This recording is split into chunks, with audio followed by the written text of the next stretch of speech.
Welcome back to the channel. Today we are building Sealab III. No science fiction today. This is a real world subject. Sealab III was a real underwater laboratory in the 1960s.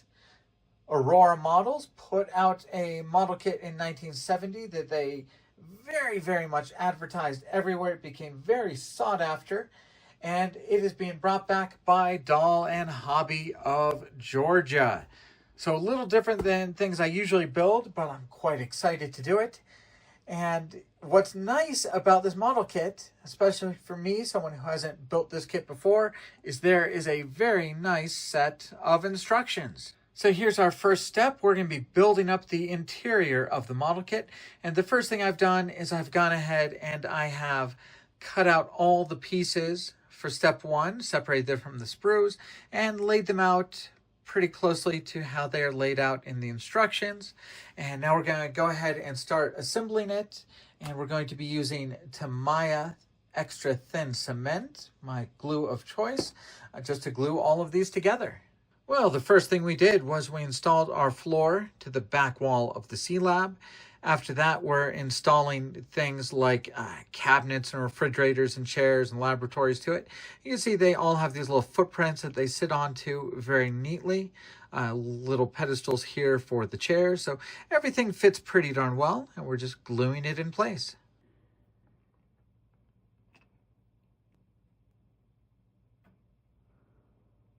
So we have cabinets, we have a little workstation, we have a refrigerator, we have an equipment locker. After that, looks like we get lots and lots of bunks. We're gonna have 4 bunks mounted to the floor, 1, 2, 3, and 4. And then it looks like we're going to have some mounted up against the wall like that. At this scale, you don't have to do too much when you're painting the interior, although do as much as you desire. But I figured I would just go with colors that would invoke the material of the object. So wooden cabinets here and here, white refrigerator, metal for the equipment, brown leather chairs, white pillows. I was picturing kind of those green military cots and those green wool blankets that were so prevalent. So that was kind of my idea for the bunks.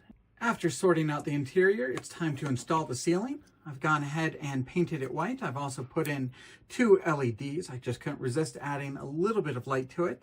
And we've got a hole for the wires drilled right here. Now, on the interior, you have a void right behind this cabinet, so that is the perfect place to put some wires. I've gone ahead and drilled a hole on the back right here.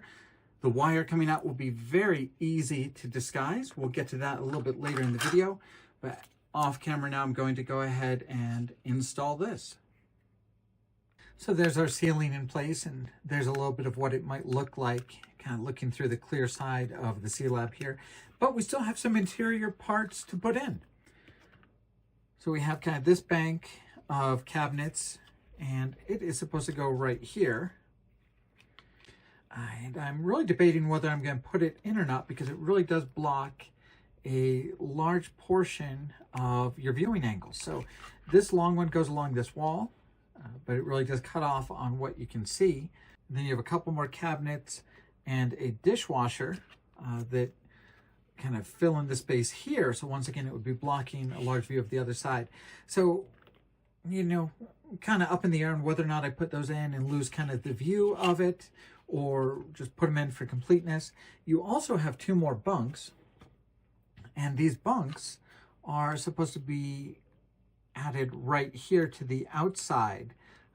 I'll probably put those in. They don't seem like they'll block too much, but you'll have to use something, just a very safe glue, to hold those to the outside, one here and one here.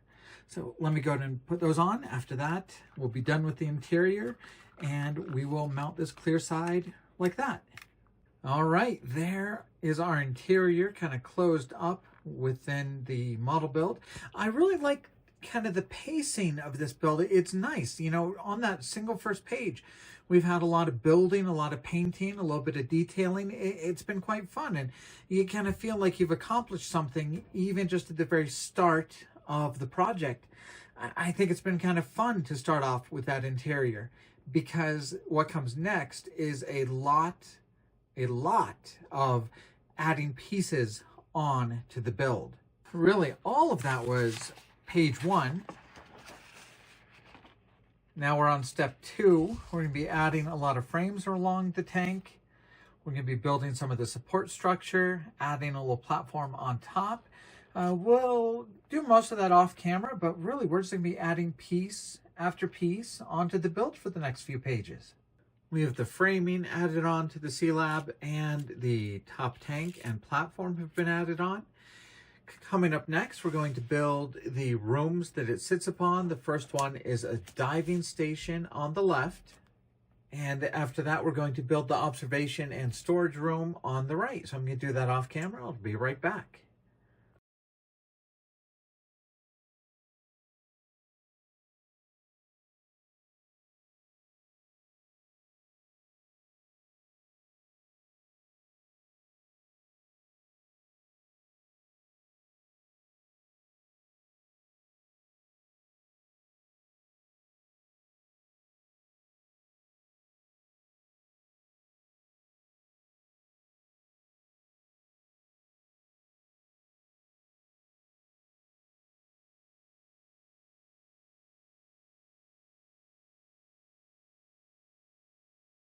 All right, building those 2 little rooms went really easily. I mean, this one, it's pretty much a 6-sided box. You add on kind of this, I think, cable holder here, and then a little bit of a platform, but really it's just a 6-sided box, pretty easy.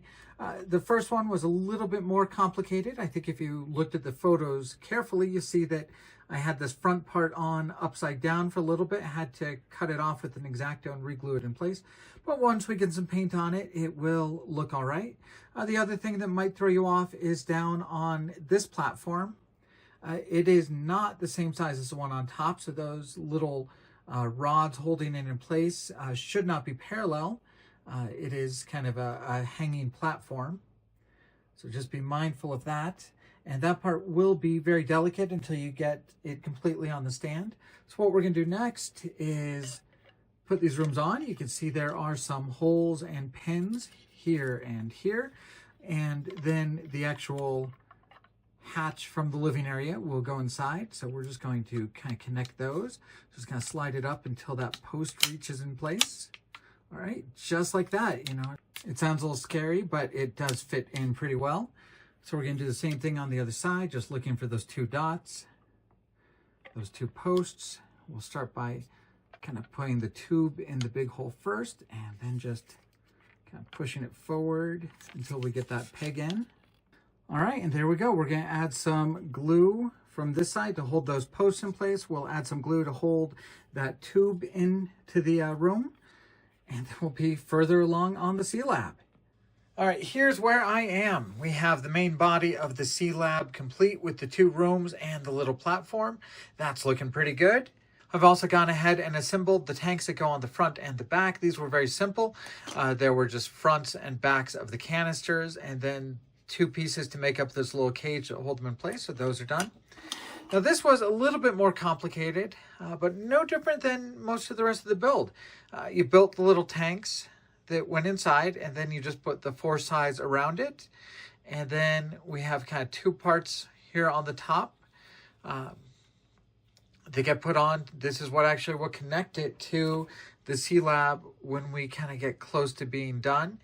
But now we're at a good point where we can start painting the model. We're going to do our base layer of yellow over the entire model before we do our final assembly. So quite excited to start painting, having a little bit of fun with it. The first thing I'm going to do is I'm going to mask off parts of the clear front so that we can still see into it after the painting. So I'm going to mask those off, and then we'll start airbrushing.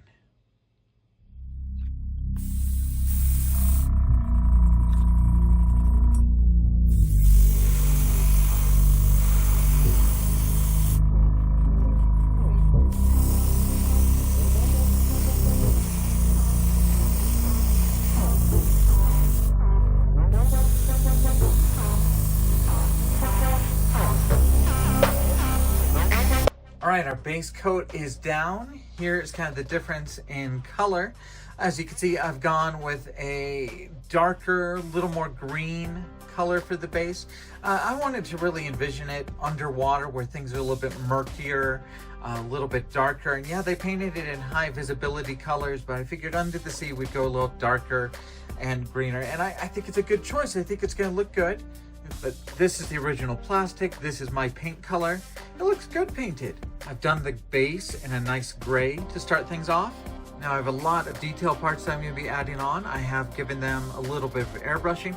Of course, once I take them off the sprues, I'll have to clean up the little sprue attachment points and add a little more paint. I've gone ahead and I've started painting the railings. They're dark color. You can see a couple gray pieces there. Other parts I have done in my yellow base coat. There's not much to do now except actually finish up building the model. Add on all those detail parts, do the detail painting, and see what it looks like. All right, so this footage is obviously sped up, I think 2.5 times. So I'm using Tester's Enamel Wash. It's an oil wash. It's one of my favorite products. And I'm using just a black wash to start off, just to bring out a lot of accents. And right now I'm putting it on pretty heavily. This is an older can, so it is pretty thick, but I think you'll like the results once we get to the end.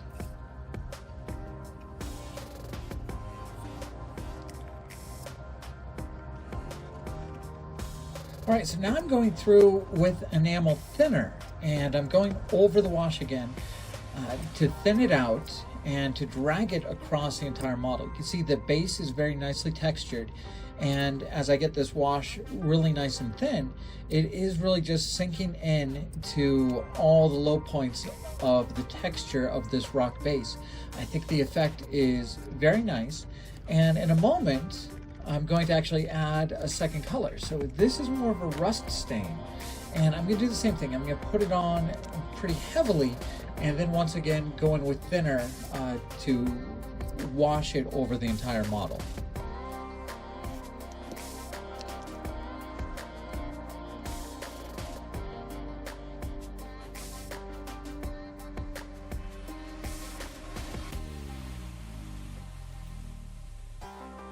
So the rear tanks of the model are blue and red. So I'm going to go ahead and airbrush those tanks right now in the footage. And after this, I will mask off the blue and red, and I'll go back and add the yellow to the middle. And from this point on, I won't be using traditional modeling glue. On the clear parts, I'll be using Elmer's glue. And then for the other painted parts, I'll be using super glue. Traditional modeling glue can really kind of melt the paint that I've already put on. And on clear parts, super glue can add some fogging and crazing. So Elmer's glue for clear parts and just super glue for painted on painted parts. So we are bringing the middle part back to yellow, masking off a little bit of the red and the blue for that rear tank.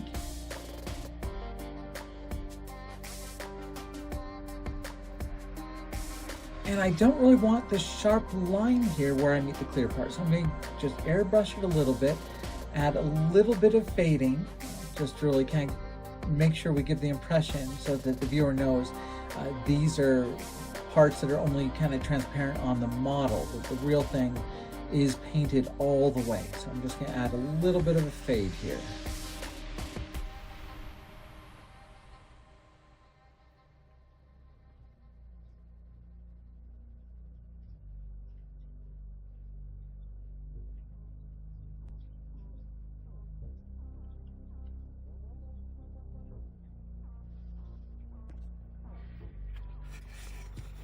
Now only the outside edges of these ribs are done in a darker color, so I'm just going to get a small applicator and just run it over the edges here. It's just going to be a very nice technique just to leave it just on the outside edge of the ribs. It will take a few coats, but you just run it nicely over the edge and it leaves a pretty nice bit of paint.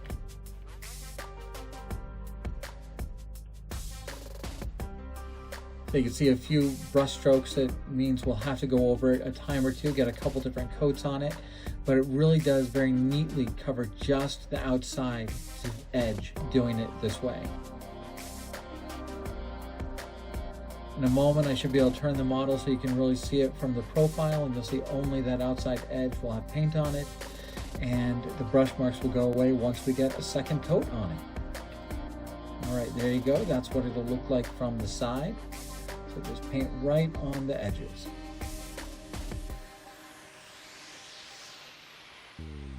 Much better coverage on this rib, just very easily being applied.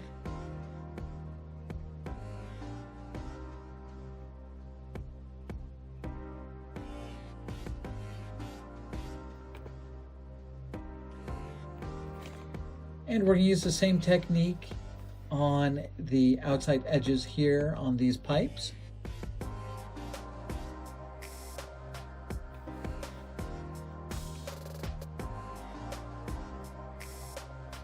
And there will be a few areas that we'll have to come back and clean up a little bit later.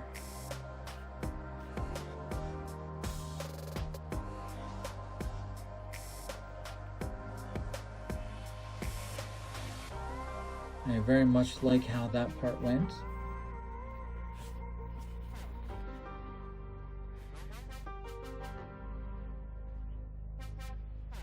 Yeah, that one we'll have to come back to and clean up a little bit.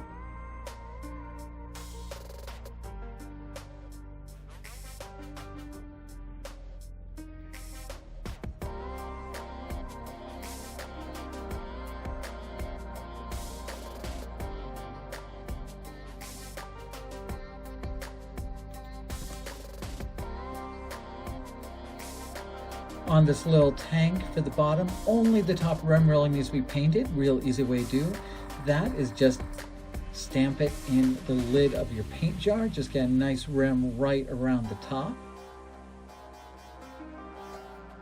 All right, quick and easy. And now using super glue, we're going to take those railings that we've already airbrushed into that deep gray. We'll apply just a little bit of super glue to each little point with a toothpick. Just a tiny drop is plenty. And the railings fit very nice, so we'll just line them up and kind of put them in those holes with a little bit of glue. It should hold pretty well.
Now it's time to go back to the base, and we have some watered down Elmer's glue.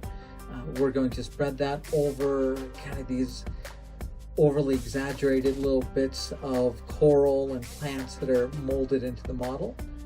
We're going to add a little bit to it, so we're just going to get a little bit of watered down glue on them first.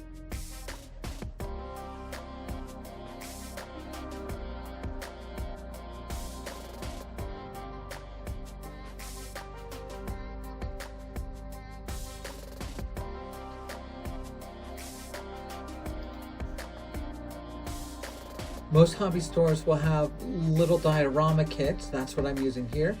Railroaders use it a lot. People making dioramas use them a lot. So this is just some little green flocking that we're going to drop over our glue just to accent this display base. Add a little bit of kind of undersea life. Kind of add a little bit here to kind of take away kind of those cartoony features from the original molded base.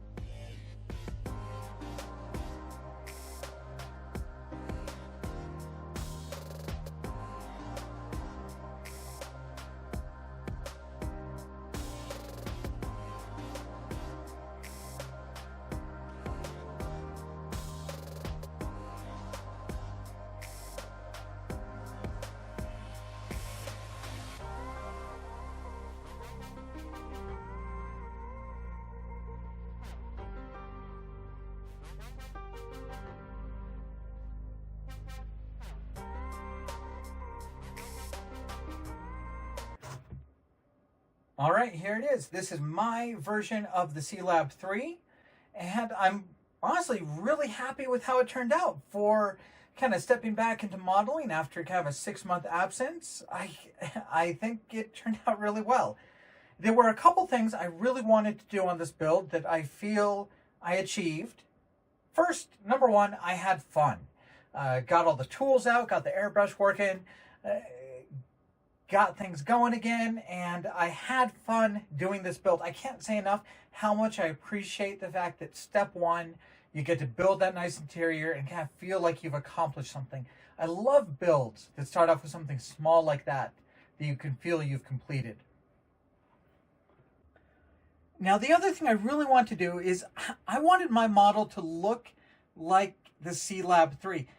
And the way this model gets built a lot of times, it doesn't really feel like the Sealab to me from what I've seen of it, because when you build it the way it's shown on the box here, you get these huge windows and it feels like the Sealab III is something that had big windows. A layperson walking up to a model of this would see the Sealab and think that it had huge glass windows for people to look out. So on my build,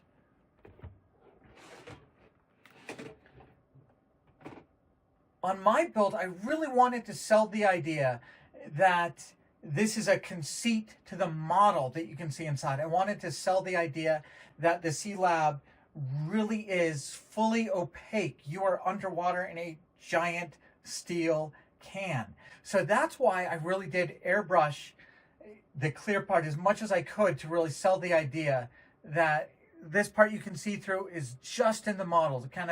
This is an imaginary window into the Sealab. And I really think it turned out nice. Let's see how well my camera can zoom in on the interior. I'm really happy with my choice to leave out the parts that would block you from seeing in. So there you can see the bunks on both sides. You can see the hatch, you can see the cabinets, the refrigerators.